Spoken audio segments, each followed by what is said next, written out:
I did not want to do this video.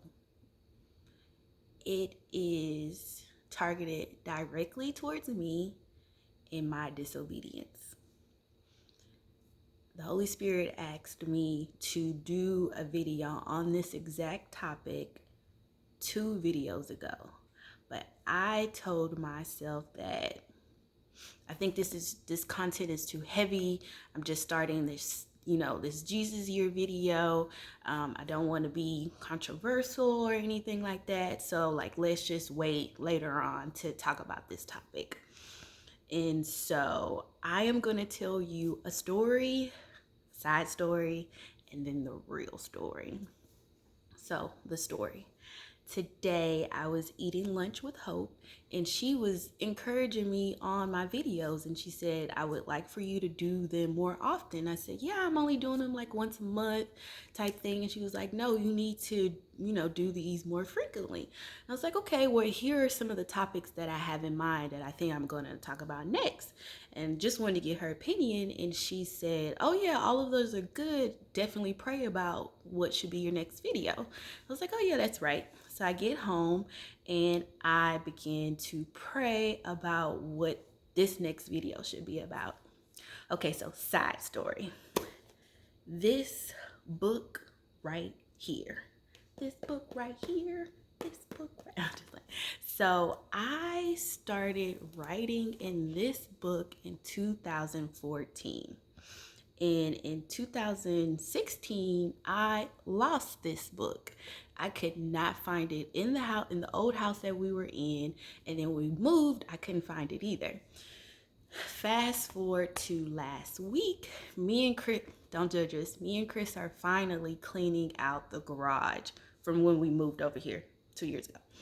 I find the book in a random box. I was so excited. I was like, Chris, this is the book. So I'm reading it and I'm like, oh my God, it's gem after gem after gem in this book. And I'm like, oh my God, I can create so many videos just based off this book. So I am fast forward or rewind, fast forward, whatever.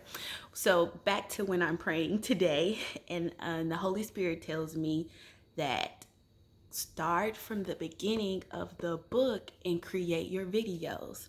And I'm like, hold on, God, I saw what you did. You prepared me in 2014 for 2020, and you gave me the blueprint for my videos. Like, look at God. I'm so excited, y'all. I open it, I turn to the first entry, and y'all, it's the exact same subject he told me to talk about 2 videos ago. I was like, are you serious? Like, what? So here is the real story. For you guys that don't know, I left my job back in September, and a month after that, my bank randomly sends me a letter and a new card. They're just like, hey, there's been a breach. Here's a new card. So, of course, I get emails about all the things that's connected to my card that I'm paying out. And I see that it is Givelify, which is how I give my tithes and offerings. And looking back at the situation, I tell myself, oh, I forgot. And here it is next week. And I was like, oh, I forgot again. And then I got my revelation on tithes and offerings. And I'm sorry, I've always grew up knowing about tithes and offerings, but I didn't come strategic about my tithes and offerings until 2010. And when I say strategic, I actually mean that I was low-key mad at God, or challenging God. I wouldn't say mad at God, I was challenging God.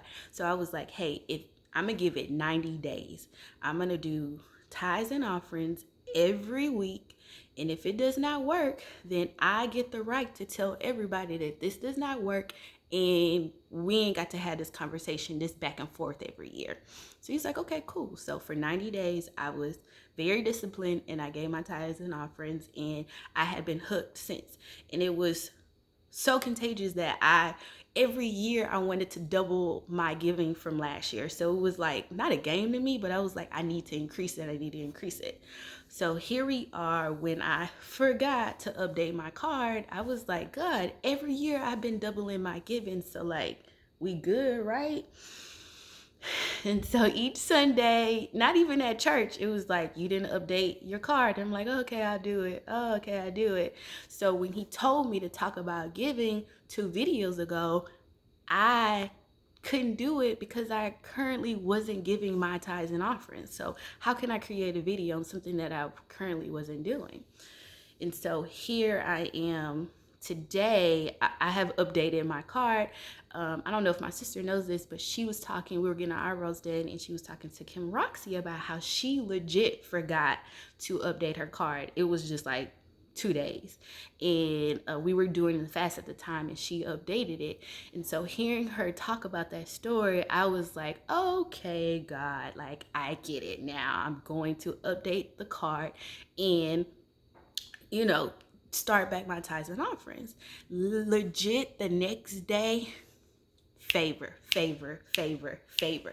And I'm like, why was I thinking that my situation, as far as me not having a steady check coming in, was jeopardizing me not paying my tithes and offerings? I know it's crazy, but I want to read to you guys what I wrote in 2014.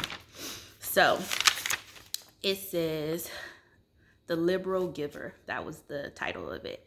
2 Corinthians 9, 7, and 8. The path to all grace in all sufficiency is your giving. You must continue to abide towards all good work. Proverbs 3 and 10. Honor God with giving. Giving is required. Kingdom giving.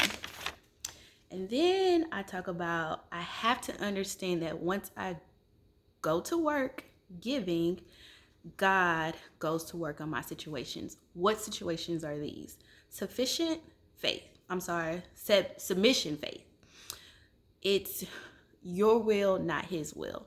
And the best way to describe that is, would you rather like operate in this world based off of your emotions and your feelings, or lean on someone who already knows your beginning and your end, and he's guiding you like, oh, you should do this. Oh, you should do that. The next one I wrote was special faith. God gives you the ability to believe. He drops things into your heart. So basically, you have talents and ambitions, but then he'll just drop something in your heart, and like you have the ability to do it. The next one is surrogate faith, and that's like when you're going through your dumb days, or you just not acting right, and your parents or your grandmother is praying for you on your behalf. So things are still manifesting even though you not acting right. And then systematic faith, it's that you believe you have and you speak life into it. This next part is the best part. It says, God is my source. So I do not get mad when things get low. I can just go back to the source. He put it there, and he will continue to put it there.